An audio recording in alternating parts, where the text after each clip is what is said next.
అదేవిధంగా ఈ గ్రహణ సమయంలో మనం ఏమి చేయాలి, మనం ఏమి చేస్తే మనకి అనుకూలమైనటువంటి ఫలితాలు సిద్ధిస్తాయి అని అంటే, ఇక్కడ శాస్త్రం ఏం చెప్తుందంటే గ్రహ స్పర్శకాలే స్నానం, అంటే స్పర్శ ప్రారంభం అవుతోంది అని మనకి తెలుసుకున్న వెంటనే, అంటే గ్రహణాన్ని చూడాలి, ఫస్ట్ స్పర్శ ప్రారంభమైందా లేదా అని మనం కన్ఫర్మ్ చేసుకున్న తర్వాతనే గ్రహణ స్పర్శకాలంలో స్నానం చేయాలి. ఆ తర్వాత మధ్య సమయంలో ఏం చేయాలంటే, స్పర్శకాలం ఎప్పుడు ఇందాక మనం చెప్పాం 9:55కి స్పర్శ, అంటే స్టార్ట్ అప్పుడు అవుతుంది.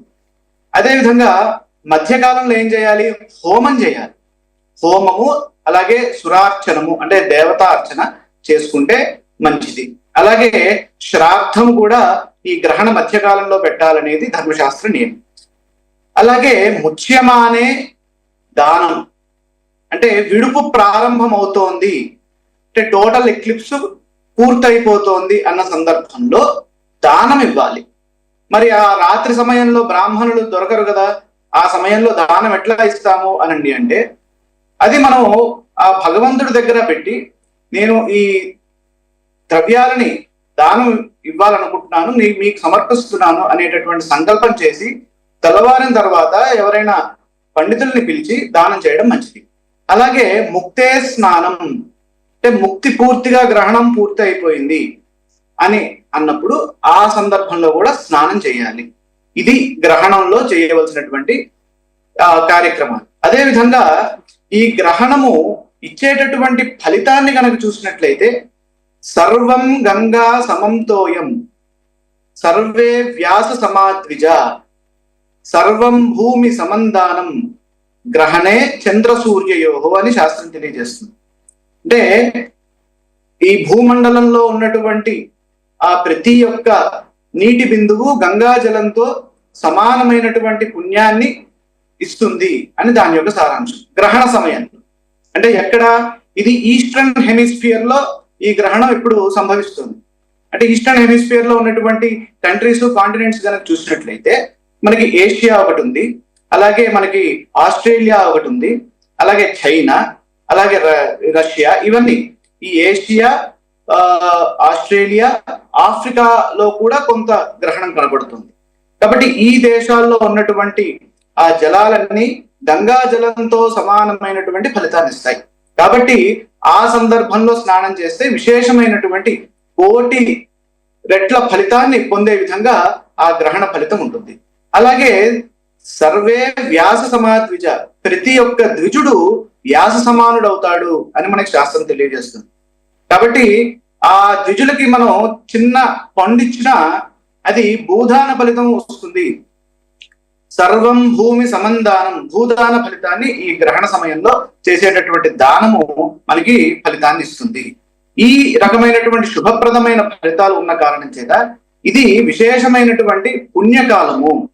శాస్త్రం ఏం తెలియజేస్తోంది మనకి, సూతకం రాహుదర్శనే, ఎవరికైతే ఈ గ్రహణం కనిపిస్తుందో, అంటే కనబడేటటువంటి ఆ స్థానాల్లో ఉంటున్నారో భూమి మీద, ఇప్పుడు నేను నాకు చెప్పినటువంటి దేశాలు, ఆ దేశాల్లో ఉన్నటువంటి ప్రజలందరికీ రాహు దర్శనం అవుతుంది.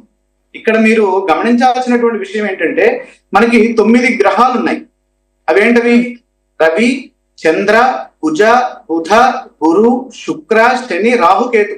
ఇక్కడ రవి నుంచి శని వరకు మనకి దృగ్గోచరం అవుతాయి, అంటే కంటికి కనబడేటటువంటి వీలు కలుగుతుంది ఏదో ఒక సందర్భంలో.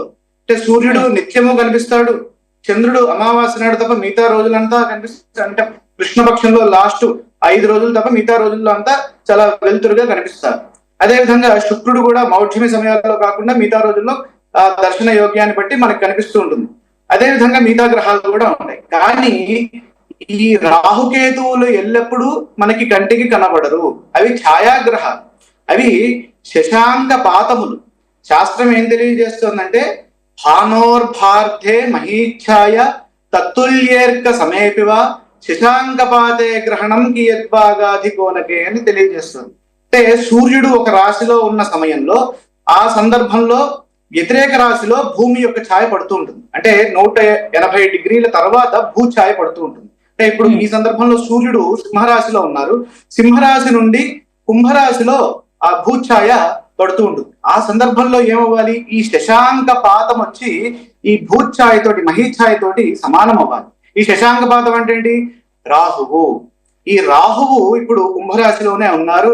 ఈ కుంభరాశిలో ఈ రాహు ఉన్న సమయంలో ఆ భూఛాయ కూడా అక్కడ కలవడం, అదేవిధంగా చంద్రుడు కూడా అక్కడికి ప్రవేశించడం, ఇదంతా ఈ 3 సందర్భాలు జరుగుతున్నాయి. కాబట్టి అక్కడ మనకి ఏమవుతుందయ్యా అంటే రాహు దర్శనం అవుతుంది. ఏ విధంగా, చంద్రుడు ఎప్పుడైతే మనం ఇందాక గ్రహణ మధ్యకాలం అని చెప్పాం, రాత్రి 11:44 చెప్పడం జరిగింది. ఆ 11:44 చంద్రుడు ఎలా కనిపిస్తాడయ్యా అంటే పూర్తి ఎరుపు వర్ణంలో కనిపిస్తాడు. ఆ ఎరుపు వర్ణమే, ఆ ఎరుపు వర్ణం ఎందుకు ఆ విధంగా కనబడుతోంది అని అంటే, ఆ భూఛాయలోకి ప్రవేశించిన తరువాత అక్కడ సూర్యుడి యొక్క కిరణాలు మన వాతావరణంలోకి వచ్చి ఆ ఏవైతే హయ్యర్ వేవ్ లెంగ్స్ ఏవైతే ఉన్నాయో, రెడ్, ఆరెంజ్, ఈ వేవ్ లెంగ్స్ ఏవైతే ఉన్నాయో అవి చంద్రుడి దాకా పాస్ అయ్యి ఆ ఎరుపు రంగు కనబడుతుంది. ఆ ఎరుపు వర్ణమే మనకి రాహువు. ఈ రాహువు యొక్క దర్శనం అప్పుడు అవుతోంది. కాబట్టి అవడం వల్ల ఏమొస్తుంది, సూతక దోషం వస్తుంది. అంటే సూతకం రాహు దర్శనే, ఆ సూతక దోషము సర్వేషామేవ వర్ణానాం, ఎవరికి వస్తుంది, రాసులతో సంబంధం లేదు. అంటే ప్రతి ఒక్కరికి ఎవరికైతే దర్శన యోగ్యం అవుతుందో ప్రతి ఒక్కరికి ఈ సూతక దోషం అనేది ఏర్పడుతోంది. కాబట్టి ఆ సమయంలో ప్రతి ఒక్కరు ఈ స్నానాన్ని, జపాన్ని ఇవి చేసుకున్నట్లయితే విశేషమైనటువంటి పుణ్య ఫలితాలు వస్తాయి అని మనకి మహర్షులు తెలియజేయడం జరిగింది. ఆ విధంగా ప్రతి ఒక్కరు ఈ సమయాన్ని వినియోగం చేసుకుంటే మంచి ఫలితాలు వస్తాయి.